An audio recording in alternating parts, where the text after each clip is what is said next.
Olá, boa noite. Começa agora o Jornal da Justiça desta quinta-feira, 11 de março. Plenário do Supremo Tribunal Federal julga a constitucionalidade da Lei do Direito de Resposta. E para os ministros, magistrado pode suspender monocraticamente esse direito quando concedido por um juiz. Este é um dos destaques desta edição. Você vai ver também. Ministro Alexandre de Moraes do Supremo dá mais prazo para a defesa do deputado Daniel Silveira e julgamento da denúncia contra ele é adiado. Decisões do Supremo Tribunal Federal sobre a Covid-19, compiladas em inglês, são reconhecidas internacionalmente. E ainda, no dia em que a pandemia completa um ano, o presidente do STF presta solidariedade às vítimas e propõe união de forças. O nosso país precisa, mais do que nunca, de diálogo e de união entre os três poderes, entre os agentes políticos de todos os níveis federativos.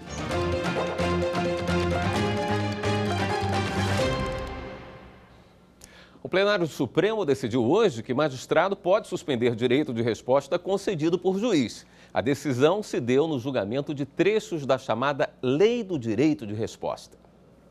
As ações diretas de inconstitucionalidade foram ajuizadas pelo Conselho Federal da OAB, pela Associação Brasileira de Imprensa e pela Associação Nacional dos Jornais, questionando artigos da Lei do Direito de Respostas. As ADIs discutem, entre outros pontos, se as retratações eximem o veículo de comunicação de assegurar o direito de resposta e afastam o dever de indenização por dano moral. O relator das ações é o ministro Dias Toffoli. Segundo ele, a regulação do direito de resposta é uma ferramenta capaz de inverter ou compensar a relação de forças e garantir a paridade de armas entre os cidadãos e os veículos de comunicação social. Toffoli considerou constitucionais os dispositivos questionados nas ações e, com relação ao artigo 10, deu interpretação conforme a Constituição para decidir que é possível que o magistrado, de forma monocrática, determine a suspensão da decisão que concedeu o direito de resposta em razão do poder geral de cautela.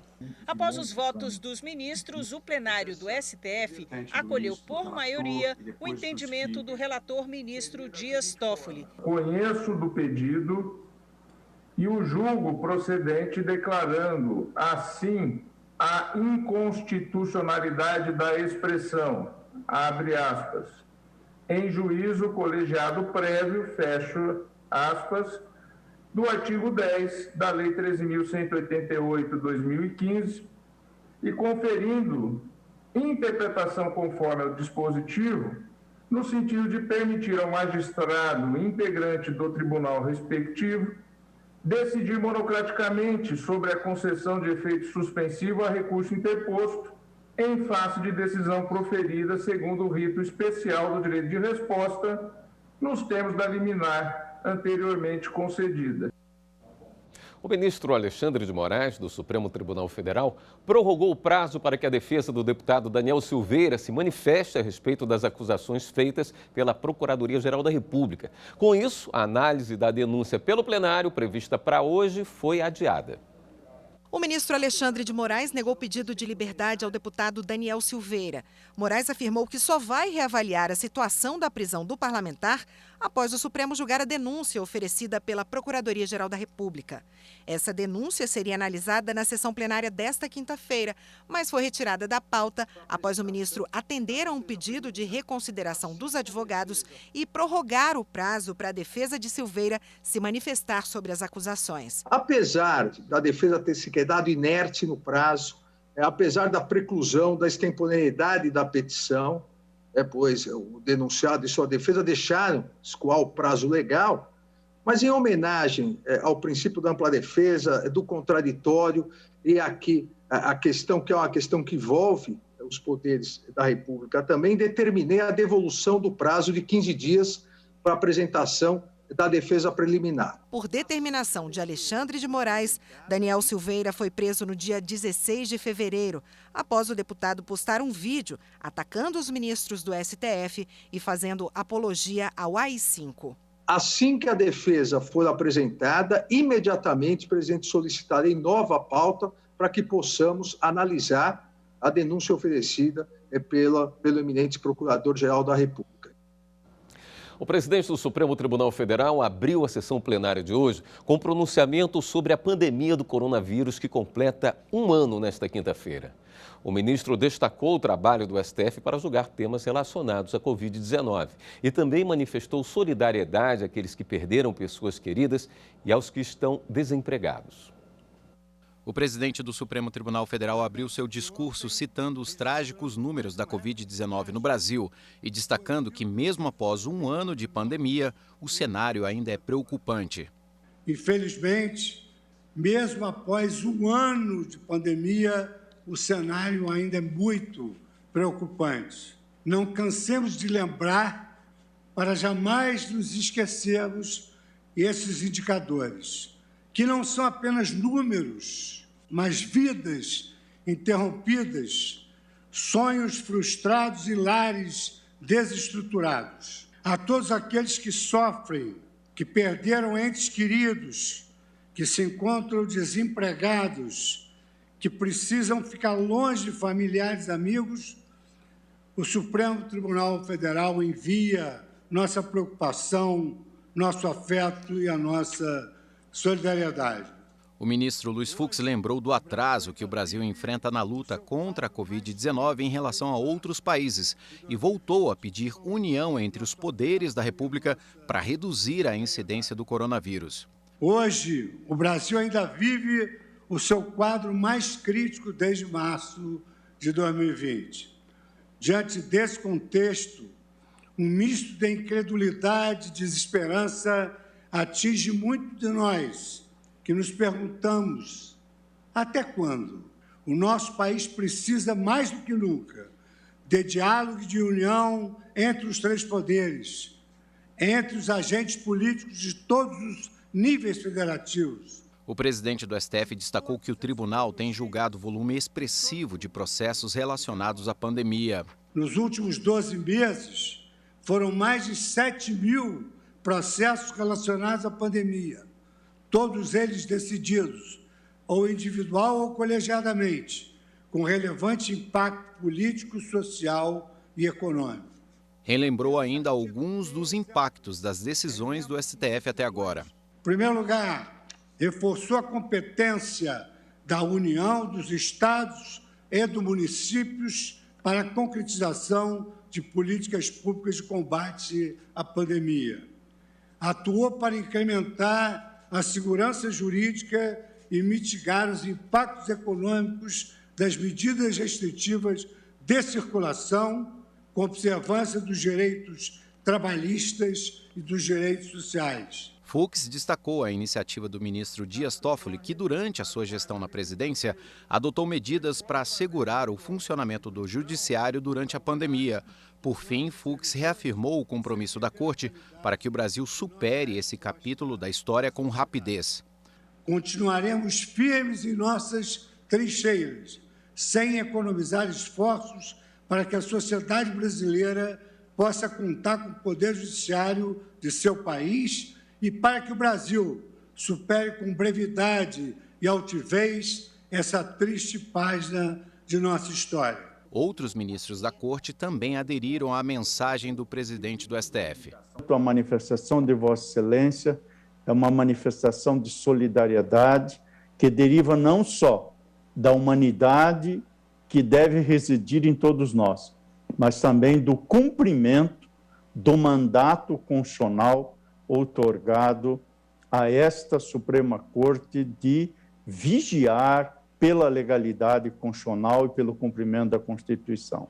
Endosso, por fim, senhor presidente, todas as palavras de Vossa Excelência quando do registro a respeito desse sombrio um ano de pandemia do novo coronavírus no Brasil. O luto faz com que nós exerçamos a nossa fraternidade com aqueles que têm o sofrimento da perda e, principalmente, a fraternidade com a honra da vida daqueles que se foram. Me solidarizo com Vossa Excelência e subscrevo integralmente as palavras que enunciou no início desta sessão. Mais de 2.000 mortos, a despeito de todo o esforço que se tem feito, e aí se pode ressaltar o papel do Supremo Tribunal Federal no que concerne a uma adequada, boa governança do sistema e da política de saúde. E neste um ano de pandemia, o Supremo, além de tomar providências para a prevenção do contágio na Corte, priorizou as pautas relacionadas à doença. Foram proferidas mais de 9.000 decisões e despachos em cerca de 7.000 processos. Dentre os casos relacionados à pandemia, o STF julgou ao menos 46 pautas econômicas relevantes, como a destinação de recursos ao Ministério da Saúde e a suspensão de cortes no programa Bolsa Família em 7 estados da região Nordeste.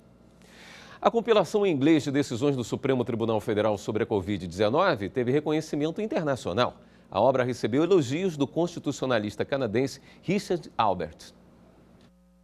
O compilado destaca as principais decisões proferidas pela Suprema Corte Brasileira no enfrentamento à pandemia da Covid-19. A publicação foi dividida em volumes temáticos e escrita na língua inglesa. No lançamento, em novembro do ano passado, o presidente do STF, ministro Luiz Fux, explicou que a ideia é compartilhar a experiência da justiça brasileira com as cortes de outros países e assim promover um diálogo colaborativo com lideranças científicas, jurídicas e políticas nacionais e internacionais. Objetivo que foi alcançado. A obra teve reconhecimento internacional.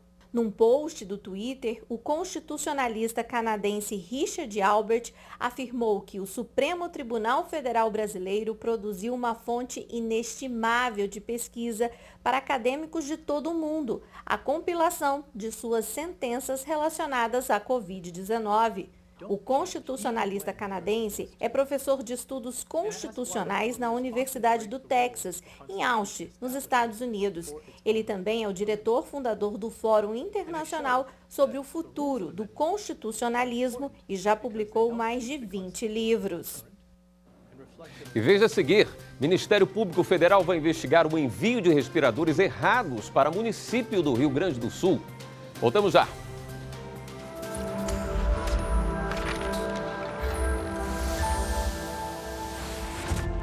Tudo na vida precisa de um norte, e com a democracia não seria diferente.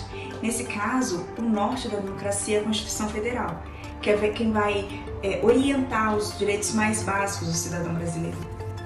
É a Constituição, por exemplo, que vai garantir a liberdade de ensinar, aprender, pesquisar e divulgar o pensamento, a arte e o saber.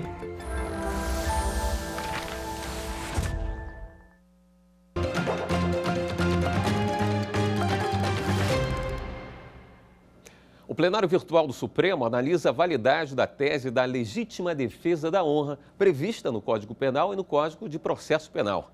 E a maioria dos ministros já entendeu que ela é inconstitucional. A tese de legítima defesa da honra foi questionada no Supremo pelo Partido Democrático Trabalhista. O PDT alegou que os tribunais do júri usam essa tese com base no Código Penal e no Código de Processo Penal e absolvem feminicidas.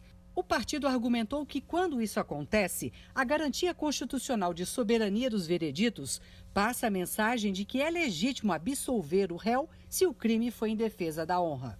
Ao julgar o caso, o ministro Alexandre de Moraes disse que a origem do discurso jurídico e social que sustenta o argumento da legítima defesa da honra remonta ao Brasil colonial, tendo sido construído ao longo de séculos como salvo-conduto para a prática de crimes violentos contra mulheres. Disse também que o que se vê até hoje, infelizmente, é o uso indiscriminado dessa tese como estratégia jurídica para justificar e legitimar homicídios perpetrados por homens contra suas companheiras. Nada obstante, o número elevadíssimo de feminicídio registrado no Brasil, colocando o país como um dos líderes de casos registrados entre as nações mundiais. Para o relator da ação, ministro Dias Toffoli, a tese da legítima defesa da honra é inconstitucional, por contrariar os princípios constitucionais da dignidade da pessoa humana, da proteção à vida e da igualdade de gênero. O ministro também entendeu que se deve dar interpretação conforme a Constituição, o Código Penal e o Código de Processo Penal, de modo a excluir a legítima defesa da honra do âmbito do Instituto da Legítima Defesa.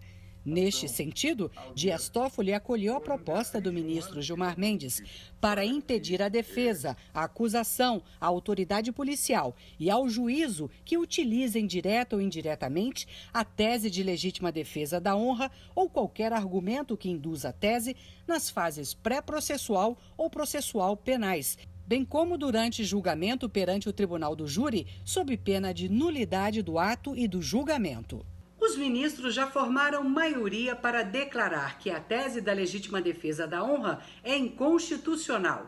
O julgamento acontece no plenário virtual, em que cada ministro vota a seu tempo no sistema eletrônico do Supremo. A votação está prevista para terminar amanhã. O ministro Marco Aurélio, do STF, extinguiu a punibilidade de Onyx Lorenzoni, atual ministro da Secretaria-Geral da Presidência da República.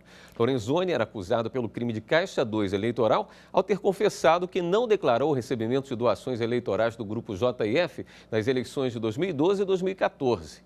Em acordo firmado com o Ministério Público Federal, Lorenzoni pagou uma multa no valor de R$ 189 mil. Com a confissão voluntária e o pagamento da multa, o acordo com a MPF foi homologado pelo ministro Marco Aurélio e a punição extinta. O Ministério Público Federal vai investigar o envio de respiradores errados para a Secretaria de Saúde de Erechim, no Rio Grande do Sul. Os equipamentos deveriam atender pacientes com Covid em hospitais, mas os que foram recebidos só seriam compatíveis com ambulâncias.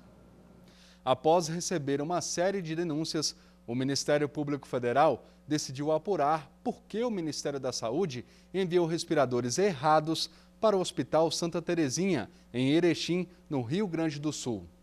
Antes de verificar quem são os responsáveis pelo erro, o MPF aguarda o Ministério da Saúde trocar os equipamentos, já que a cidade passa por um surto de Covid-19 e necessita dos aparelhos próprios para UTI, com urgência. Nos documentos apresentados aos procuradores responsáveis pelo caso, consta que o governo federal enviou respiradores adaptados para o transporte de pacientes, quando, na verdade, deveria ter encaminhado equipamentos para o atendimento em UTI. A segunda Vara Cível de São Bernardo do Campo, em São Paulo, condenou o assessor parlamentar do PSL, José Alberto Bastos Vieira Júnior, a indenizar o ex-presidente Lula por danos morais. Em setembro de 2019, Vieira Júnior postou nas redes sociais um vídeo em que aparece disparando tiros contra uma foto do ex-presidente da República. Segundo a decisão, a manifestação do réu vai além da mera crítica, sendo marcada por atos de violência que podem vir a colocar em risco a segurança do autor, à medida que a expressão raivosa pode sugerir atos que viriam a concretamente trazer maiores danos. No próximo bloco, núcleo criado pelo STJ contribui para baixar mais de 100 mil processos em 2020. Voltamos já.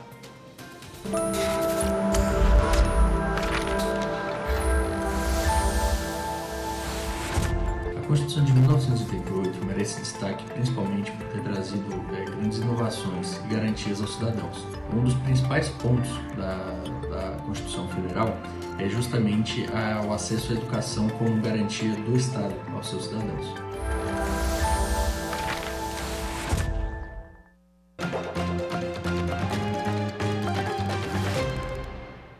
O NARER, núcleo criado para dar celeridade aos julgamentos do Superior Tribunal de Justiça, contribuiu para baixar mais de 100 mil processos em 2020. O Superior Tribunal de Justiça caminha para cada vez mais prestar um serviço jurisdicional rápido e eficiente. Para se ter uma ideia, quando o tribunal foi criado em 1989, a Corte recebeu pouco mais de 6 mil processos. Em 2020, foram aproximadamente 345 mil. Para dar celeridade aos julgamentos, foi criado em 2007 o NARER, Núcleo de Admissibilidade e Recursos Repetitivos. Vinculado à presidência do STJ, atualmente ocupada pelo ministro Humberto Martins, o NARER assessora o presidente ao elaborar minutas de decisões e despachos nos feitos originários e recursais ainda não distribuídos. O núcleo é responsável por analisar os pressupostos objetivos de admissibilidade do recurso especial e do agravo em recurso especial, examinar os recursos repetitivos, devolvendo a origem para que seja aplicada a sistemática de repetitividade, observar se o advogado impugnou no agravo todos os fundamentos de inadmissão do recurso especial, a chamada admissibilidade cotejada. Inclusive, esse filtro fez o STJ ganhar o reconhecimento do Prêmio Inovare para as melhores práticas no judiciário. Além disso, o NARER também recebeu a missão de verificar, em processos originários antes da distribuição, pedidos de desistência, autocomposição, habilitação, recolhimento de custas, gratuidade e cancelamento de distribuição, além da análise de habeas corpus e das revisões criminais inadmissíveis por incompetência manifesta. O núcleo também tem como competência examinar de forma preliminar os requisitos gerais e específicos de admissibilidade dos embargos de divergência e dos RMS.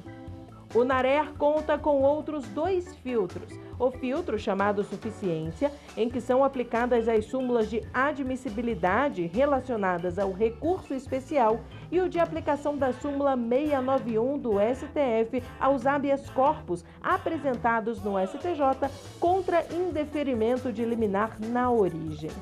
E todas essas ferramentas são traduzidas em números. De cerca de 345 mil processos recebidos pelo STJ em 2020, o NARER analisou mais de 177 mil recursos, minutou aproximadamente 130 mil decisões e baixou mais de 101 mil processos. O NARER não produz somente benefícios diretos nos processos do STJ, mas também indiretos. O núcleo faz o saneamento de todos os óbices objetivos de admissibilidade dos RESPs, ARESPs, RMS, embargos de divergência, bem como as custas e procuração dos processos originários antes da distribuição, o que faz com que os processos cheguem saneados aos gabinetes. No caso de ARESP, o NARER também esgota a análise subjetiva dos requisitos de admissibilidade. Isso se dá por meio de um questionário, que pode ser usado pelos gabinetes como informação ou suporte para a criação automática de decisões. Os processos que vão ao núcleo passam por um procedimento simplificado de autuação e classificação, em que se usam ferramentas de inteligência artificial, automação e metadados dos tribunais de origem. Isso significa economia de pessoal e redução de custo do processo no STJ. Em conjunto com a Assessoria de Inteligência Artificial e a Secretaria de Tecnologia da Informação e Comunicação, o NARER está desenvolvendo o software Sócrates 2.0, que utiliza técnicas de machine learning. A finalidade é extrair as controvérsias apresentadas no recurso especial, compará-las com o acórdão que veio do Tribunal de Origem e mostrar as jurisprudências relacionadas ao tema em discussão, bem como sugestão de minuta. Desde 2015, com a implantação do projeto Admissibilidade Cotejada e em 2019 com o projeto Análise de Suficiência, o acervo do STJ vem diminuindo consideravelmente, ao mesmo tempo em que aumenta a quantidade de processos baixados. A atuação do NARER é feita de forma padronizada e roteirizada na análise e no julgamento do juízo de admissibilidade. Isso auxilia na redução do tempo de tramitação de processos mais simples, solidifica a jurisprudência, aumenta a segurança jurídica e, por fim, viabiliza a análise e julgamento de processos mais complexos e mais antigos pelos gabinetes. O núcleo desempenha um papel de apoio importante aos ministros da Corte, ao ministro-presidente e ao STJ. Em todos esses anos de existência, o NARER sempre valorizou o trabalho em equipe e as parcerias para aprimorar a prestação jurisdicional para toda a sociedade. Amanhã acontece a segunda edição do projeto Mulheres Debatem, promovido pelo Tribunal Superior Eleitoral. O tema desta semana é violência. A live vai contar com a participação do presidente do TSE, ministro Luiz Roberto Barroso, da vice-presidente do Instituto Maria da Penha, Regina Célia Barbosa, e da atriz e ativista pelo direito das mulheres, Luísa Brunet. TSE convida para a nova série Mulheres Debatem. No mês de março, todas as sextas, ao vivo, às 3 horas da tarde. Abertura do presidente do TSE, ministro Luiz Roberto Barroso, e mediação da jornalista Pétria Chaves. Acompanhe no YouTube da Justiça Eleitoral. Não perca! A live será transmitida pelo canal da Justiça Eleitoral no YouTube a partir das 3 horas da tarde. Esta edição do Jornal da Justiça fica por aqui. Para você, uma boa noite. Até amanhã.